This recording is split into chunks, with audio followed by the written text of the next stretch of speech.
নমস্কার ফ্রেন্ডস, আমি জাহাঙ্গীর 2016 থেকে ক্রিপ্টোকারেন্সি আর স্টক মার্কেটে ট্রেডিং করি, ইনভেস্টমেন্ট করি। আজকের ভিডিওতে আলোচনা করাম আজকের থেকে অনেক বছর আগে আমার সাথে কয়েকটা ঘটনা হয়েছে। তার মধ্যে যেটা নাকি উল্লেখযোগ্য একদম সবের থেকে জিরোদা অ্যাকাউন্ট আমি স্টার্টিংও খুলছিলাম জিরোদা অ্যাকাউন্ট। তো জিরোদা অ্যাকাউন্টের মাঝে অনেক আমি ইন্টারডে ট্রেডিং করছি। ইন্টারডে ট্রেডিং করতে করতে করতে করতে আমার মানে একটা নেশার মতো নিয়ে গেছে। তারপরে ইন্টারডে ট্রেডিং এর থেকে আমি একদম দূরে আয় পড়ছি। তো জিরোদার মাঝে আমার কিছুগুলা শেয়ার আছে, বেশি টাকা না, একটা শেয়ার আছে অশোক লিল্যান্ড করে হেরান অটো সেক্টরের একটা শেয়ার। তো এই শেয়ারটা আছেন প্রায় 20-22 হাজার টাকার শেয়ার, আরো কয়েকটা শেয়ার আছেন অল্প অল্প অল্প অল্প করে। তো আমি সেই জিরোদা ইউজ করা একদম বন্ধ করে দিছি। আমি ইন্টারনেট ট্রেডিং যেহেতু আমি ছাড়িয়ে দিছি, তো জিরোদা আমি ইউজ করি না। তো আমার ব্যাংক আছে চেন্নাই অ্যাক্সিস ব্যাংকের মাঝে অ্যাকাউন্ট আছে। দ্বিতীয়তে আমি সুবিধার কারণে আমার পার্টনার আছেন অ্যাক্সিস ব্যাংকের মধ্যে 2-3 জন, তারা অ্যাক্সিস ডিম্যাট অ্যাকাউন্ট খুলে দিছে। তারপরে অ্যাক্সিস ডিম্যাট অ্যাকাউন্টের মাঝে আমি লং টাইম শর্ট টাইম যা কিছু কিনা বেচা করি অ্যাক্সিস ডিম্যাট অ্যাকাউন্টও করি। ইন্টারডে ট্রেডিং বিলকুল করি না সেই সময়, ঠিক আছে। তো আমার প্রায় 2 বছর গেছে অ্যাক্সিস ডাইরেক্ট ব্যবহার করতে করতে। তারপরে বিহাইরা দেখলাম হঠাৎ করে একদিন জিরোদা খুললে যে আমার অ্যাকাউন্ট ডোরমেন্ট হয়ে গেছে।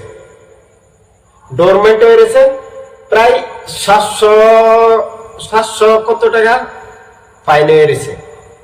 মানে এই যে ইয়ারলি মেইনটেনেন্স চার্জ যা আছে এটা 2 বছরে 600 টাকা, আর কিবা ইন্টারেস্ট চার্জ করছে, এগুলো ফাইন হয়ে গেছে। তো আমি ফাইনটা পে করছি না, ডোরমেন্ট থেকে অ্যাক্টিভেট করছি না। তো আরো কিছুদিন গেছে, যাওয়ার পরে আমি গ্রোথেও আরেকটা অ্যাকাউন্ট খুলছি। তারপরে গ্রোথ মাঝে সময় সুইং ট্রেডিং ইন্টারডে ট্রেডিং করি মাঝে মাঝে, আর short time trading long time trading সবকিছু গ্রোথও করি, অ্যাক্সিস ডিম্যাট অ্যাকাউন্টও করি। এই হিসাবে চলতেছে। কিন্তু অনেক লম্বা সময় পরে আমার নিজের আলসিতে গিয়াহেরা আমি দেখি যে জিরোদার মাঝে অনেক টিহা আমার ফাইন হয়ে গেছে।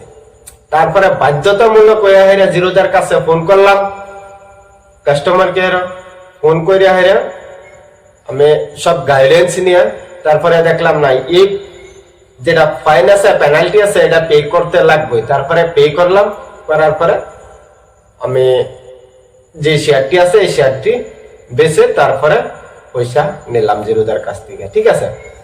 সেম কেস আমার হচ্ছে অ্যাক্সিস ডিম্যাটের মাঝে। আমি অ্যাক্সিস ডিম্যাট অনেকদিন থেকে ব্যবহার করি না, প্রায় 2-2.5 বছরের উপরে 3 বছর মান ব্যবহার করছি না মাঝে। আমার কিছুগুলা শেয়ার আছে, আমি ভাবতাম কি বছরে 700 টাকা অ্যানুয়াল মেইনটেনেন্স চার্জ নেই অ্যাক্সিস ডিম্যাটে, এর থেকে বেটার অপশন গ্রো আছে মার্কেটে। তো গ্রোর মাঝে আমি ট্রেডিং করা শুরু করে দিছি।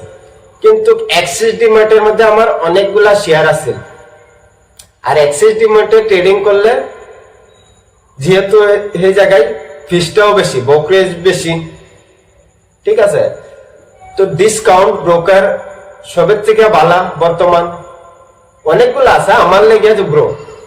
তো আমি গ্রোতে নতুন অ্যাকাউন্ট খুলে তো অ্যাক্সিস ডিম্যাটের কথা ভুলে গেছি না, কিন্তু এক মতন ট্রেডিং করি না। তো অনেকগুলা শেয়ার আমার এই জায়গা আছে।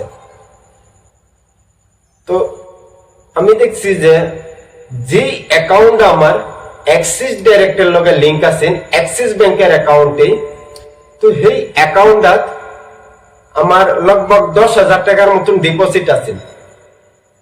তো আমার এই 10,000 টাকাতে কাটতে কাটতে কাটতে কাটতে আজকের দিনও দেখলাম আমি কেবলমাত্র 6,000 টাকা আছে।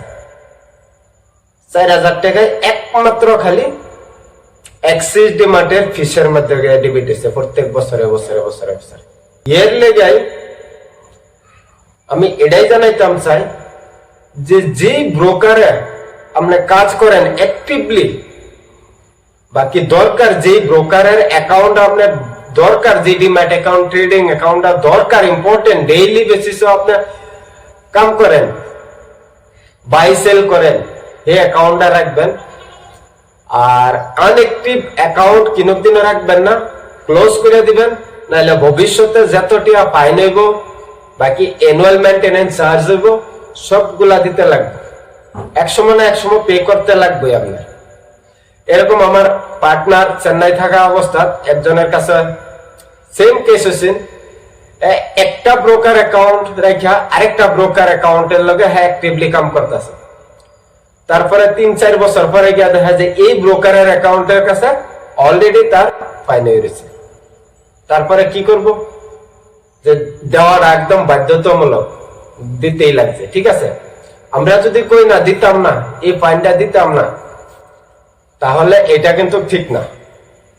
একসময় না একসময় তো পে করতেই লাগবে, ইন্টারেস্টটাও বেশি আইব, ফাইনের উপর ফাইন, ফাইনের উপর ফাইন, পেনাল্টিটা বেড়ে যাব।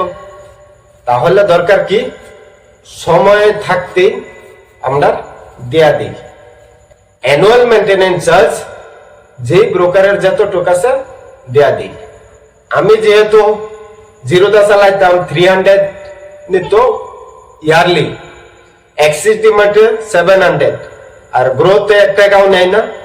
তো যার যতটুকু ডিমার্ট অ্যাকাউন্ট মেইনটেনেন্স চার্জ আছে টাইম টু টাইম ক্লিয়ার করে রাখবেন, ভবিষ্যতে যাতে কোনো ফাইন পেনাল্টি কোনো না হয়। ঠিক আছে, আর কারো কাছে যদি একের থেকে বেশি 2টা 3টা 4টা ডিমার্ট অ্যাকাউন্ট আছে, তাহলে আপনার যদি দরকার আছে একটার মধ্যে ইন্টারডে ট্রেডিং, আরেকটার মধ্যে লং টাইম, আরেকটার মধ্যে শর্ট টাইম ট্রেডিং, এরকম অনেক স্ট্র্যাটেজি দিয়ে অনেক মানুষে অনেক ডিমার্ট অ্যাকাউন্ট খুলে।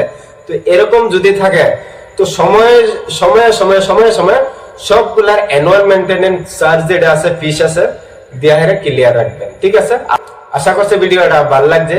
চ্যানেলটা সাবস্ক্রাইব করবেন ভবিষ্যতে এরকম আরো নতুন ভিডিও দেখার জন্য। ধন্যবাদ।